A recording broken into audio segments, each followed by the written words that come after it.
Well, you've certainly done a lot to try to get that word out, and one of the ways that you've done it, I believe, if I've got this straight, you are the one that told Dana about this product. Is that correct? Actually, that's true. I did share with my good friend Dana. I'm so excited she's on this call. And she is our next guest. I want you to stay on the line here with us now, Lisa, because I'm going to ask Dana to comment on the things that you've said and also to tell her own story. But I want to welcome Dana Longpreet to the call right now. Dana has a degree in psychology with honors. And she has worked in group homes and contained classrooms with children with autism, and she's a behavioral specialist for over 8 years. She's an author, singer-songwriter. That's dear to my heart because I'm a singer-songwriter, and a public speaker. Currently, she's working on a new book called Overcoming Mood and Behavioral Challenges with Maximized Living on a Budget. Dana, welcome to our call today. Thank you so much for having me today, Pope, and it's so fun to be on here with Lisa, my dear, dear friend. Well, I know that you have been inspired by Dylan's story, and you have your own story. So share with us, what got you interested in Laminine, how it's affecting your life and your children's lives, and where you see us going with this in the future in terms of helping families and children with these issues. Oh, thank you so much. Yes, I'd love to share. Well, first of all, Lisa and I have known each other, probably about, about 5 or 6 years it's been. Initially, she was assigned to me actually as an aide for my son in Sunday school so my husband and I could go to church. So that's how we were introduced to each other. And right away, I knew that she was a great fit for my son. His name is Nathan. And yeah, we just became fast friends, and it was just really neat to see her kind of really in a mentorship position for me because her son is about 6 years older than my son, and so right away we just had a special bond, and I was so thankful for her being in my life. And then, I think it was actually a year ago for me as well, where I was up late one night just worn out from my son has an Asperger's diagnosis, so he has high functioning autism. To clarify that term Asperger's is no longer in the medical books anymore. They actually dropped that about 1.5 years ago as an official diagnosis, and now they're kind of just lumping all kids with autism under a new term called the autism spectrum disorders. But I still like to use the word Asperger's because I think a lot of people, really the general public, is still using it, and it does kind of clarify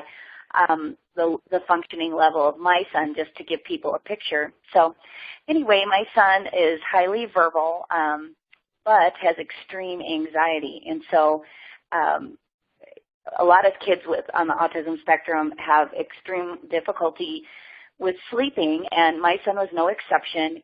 Falling asleep, staying asleep, those are all the common things I hear over and over again in my professional career and personally experiencing myself with my own son. Falling asleep, staying asleep, and then having a restful sleep. My son was not having a restful sleep, couldn't fall asleep, wouldn't stay asleep, and was like doing cartwheels, backflips, and everything else while he was asleep.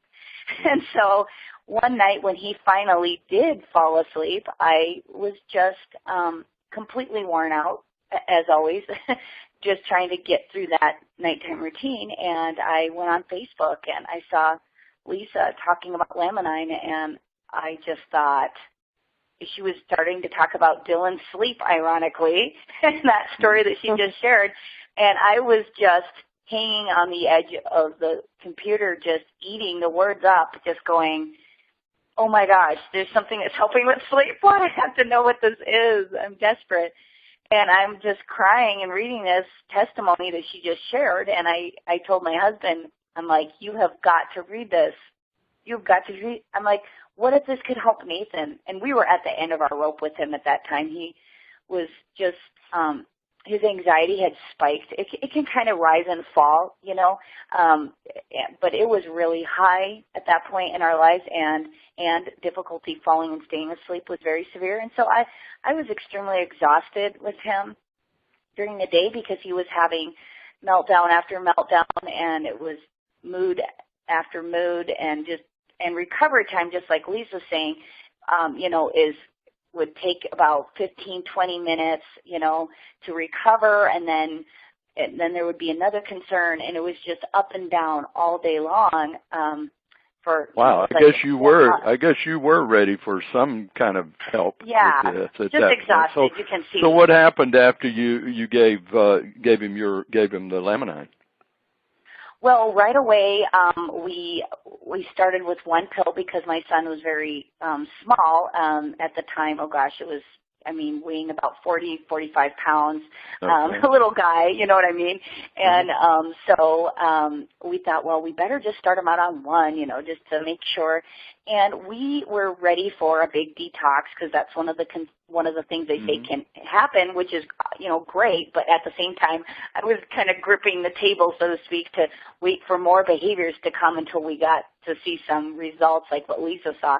And you know what? He did not have any detox response, so we were really excited about that, but we didn't see any real change in him with just one. And so Lisa was like, well, I'm doing one in the morning and one at night. Why don't you try that? And so we did, and